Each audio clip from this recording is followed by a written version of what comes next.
ভূপেনদাৰ এটা গীত মই আকৌ আপোনাক গাবলৈ অনুৰোধ কৰিছোঁ। তেখেতে এটা গীতেই মই কৈছোঁ এলবামত, আৰু লাকিলি মই লাষ্ট এটা শ্ব'ত মই গাঁৱতে তেখেত আছিলে, তেখেত নিজে চাইছে আমাৰ আগে আগে। নিয়ৰৰে ফুল এপাহ ফুলিল, এপাহ সৰিল কেনি, যিনি যায় বলাকাই, যিনি যায় বলাকাই, মেঘ কাগজতে নেদেখা ৰেখা টানি, নিয়ৰৰে ফুল এপাহ ফুলিল, এপাহ সৰিল কেনি। ধন্যবাদ। পাপনৰ আৱিৰ্ভাৱ হোৱাৰ পিছত বহুতেই ধৰি লৈছে যে জুবিনক টক্কৰ দিয়া এজন ওলালে। টক্কৰ শব্দটোৱে মই ব্যৱহাৰ কৰিছোঁ, আৰু সেইজন বেলেগ কোনো নহয়, পাপন। আৰু পাপনৰ সেই উত্থানত জুবিন কেতিয়াবা ক'ৰবাত শংকিত হয়, যাৰ কাৰণে জুবিনে নক'বলগীয়া কথা কয়, নকৰিবলগীয়া ঘটনা ঘটায়, মিছা কথাটো এনেকৈ বহুতে ভাবে। এইবিলাক মোৰ শংকিত হোৱা কোনো কথা নাই, কাৰণ মোৰ 25 বছৰ হ'ল, পাপন অকল 5 বছৰ হৈছে। গতিকে মই কেলেই তাৰ লগত প্ৰতিযোগিতাত বুলি ভাবিম? মই বহুত আগতেই আহিলোঁ। পাপন হাৰ্ডলি 5 years হৈছে তাৰ, আৰু সি ভাল কাম কৰি আছে নতুন। আৰু ইণ্টাৰেষ্টিংলি পাপনক প্ৰথম অসমীয়া এলবামত মই গাইছিলোঁ। নহয়, আপুনি গাইছিলে? মই গাইছিলোঁ স্নিগ্ধ জোনাক বুলি এলবাম এটা, আৰু সেইটো তাৰ প্ৰথম ৰেকৰ্ডেড আছামিজ ছং। কথাটো এনেকুৱা হৈছে নেকি, যি ধৰণে আপুনি মাত্ৰ ক'লে স্নিগ্ধ জোনাকত আপুনি পাপনক প্ৰথম গোৱাইছে, ঠিক একেদৰে জিতুল সোণোৱালেও আপোনাক প্ৰথমে বাদ্যযন্ত্ৰী আপুনি ব্যৱহাৰ কৰিছিল, সেই জিতুল সোণোৱালক আপুনি উৰাই দিছিল এটা সময়ত?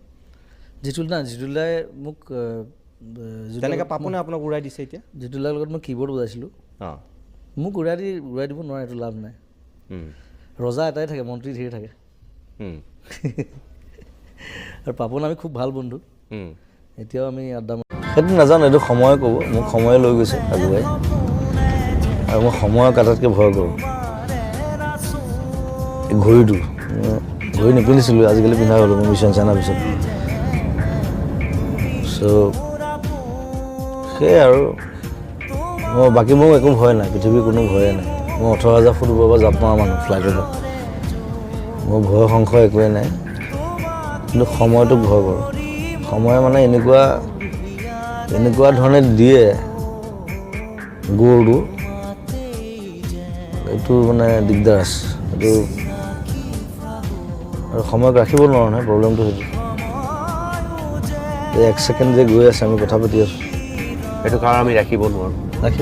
গোইং টু ডাই, কথাটো সেইটো। বিশেষকৈ আপুনি ক'লে ইমান ধুনীয়াকৈ, মই জুবিন দাক কৈছিলোঁ যে আপুনি কপিল দেৱকৰ বিষয়ে কওক।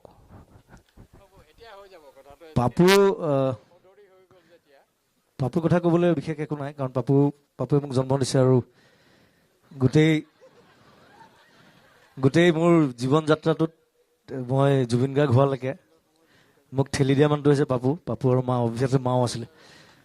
আৰু এতিয়া সমালোচনাৰ কথা সমীৰে কৈছে, হয়, কিতাপখনৰ বাবে মোক আলোচনাও কৰিছে, সমালোচনাও কৰিছে, সেইটো কাৰণে ধন্যবাদ। কাৰণ মই দুইটা বস্তু ভাল পাওঁ। আৰু অসমত আচলতে মই এটা ক'বলৈ গ'লে, মই আজিলৈকে ইমান বছৰ গান গালোঁ, 25 বছৰ গান গালোঁ, চিনেমা কৰিলোঁ, ভালকৈ কোনো আলোচনা কৰিব নাজানে, কোনো সমালোচনা কৰিব নাজানে। কথাটো সেইটো। আৰু মই দুইটা বস্তুৱে ভাল পাওঁ। মই সদায় কওঁ যে আই এম লাইক ৱাটাৰ। পানীটো নহ'লেও নহয়, পানী বাঢ়িলেও গালি খাব লাগে, পানী শুকালেও গালি খাব লাগে, কিন্তু পানীটো দৰকাৰ সদায়। So' be like water my friend. Thank you. জ্বলি উঠা জুই হৈ জ্বলোৱা মোৰ কামনা, ফুলি ৰোৱা ফুল হৈ বৈ আহক বাসনা, দূৰণি হওক বেদনা, ফুলক হাঁহিৰ ফুলনি,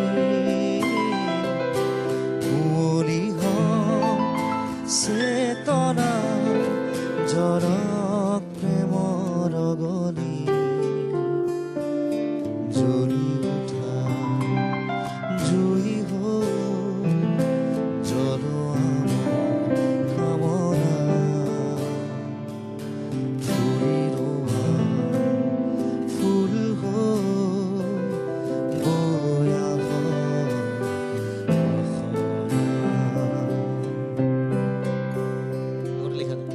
আপোনাৰ ওচৰলৈ আহিছোঁ।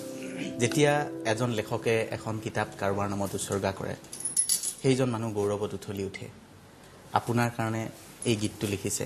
আপুনি পত্নী হিচাপে মোক সোধা নাই কেনেকুৱা অনুভূতি হৈছে। মোৰ কাৰণেতো কোনোবাই যদি গীত তেনেকৈ এটা উৎসৰ্গা কৰে, মইতো ক'ত থাকিম ক'ত নাথাকিম মোৰ তেনেকুৱা লাগিব। আপোনাক যদি মই সোধোঁ আপোনাৰ কেনেকুৱা লাগিছে? নিশ্চয় গানটো যেতিয়া লিখিছিলে তেতিয়াতো মই তেওঁৰ প্ৰেমিকা আছিলোঁ, তেতিয়া আমাৰ বিয়া হোৱা নাছিলে, গতিকে খুব ভাল লাগিছিলে তেতিয়া। আৰু মানে মোক লৈ লিখিছে বুলি মোৰ ভাল পোৱা মানুহজনে তেতিয়াতো ক'বই নালাগে। আৰু যেতিয়া এলবামটো ওলালে সকলোৱে শুনিছে, তাৰপিছত খুব ভাল লাগিছিলে। আৰু কেইবাটাও গান লিখিছে, মোক সন্মুখত বহাই লৈ পেলাইও লিখিছে। তুমি চোৱা দুচকু তুলি, সেই গীতটো মোক একদম মই সন্মুখত থাকোঁতে লিখি আছিলে। তেতিয়া ভাল লাগে আৰু মানে মোৰ প্ৰশংসাত লিখা নিচিনা লাগেতো শব্দবোৰ, গতিকে খুব ভাল লাগে। খুব ছোৱালীবোৰেও খুব ভাল পায়, জুবিন গাৰ্গক বিচাৰে, ফোন নম্বৰ বিচাৰে, ফোন কৰে। আপোনাৰ কেতিয়াবা ডিষ্টাৰ্ব নহয়নে তেনেকুৱা? বহুত ছোৱালীয়ে ফোন কৰে, বহুত ছোৱালীয়ে দিগদাৰ কৰে জুবিন দাক। আজিকালি ঘৰলৈ ইমানকৈ ফোন নহা হ'ল বা মোলৈ ইমান ফোন নাহে।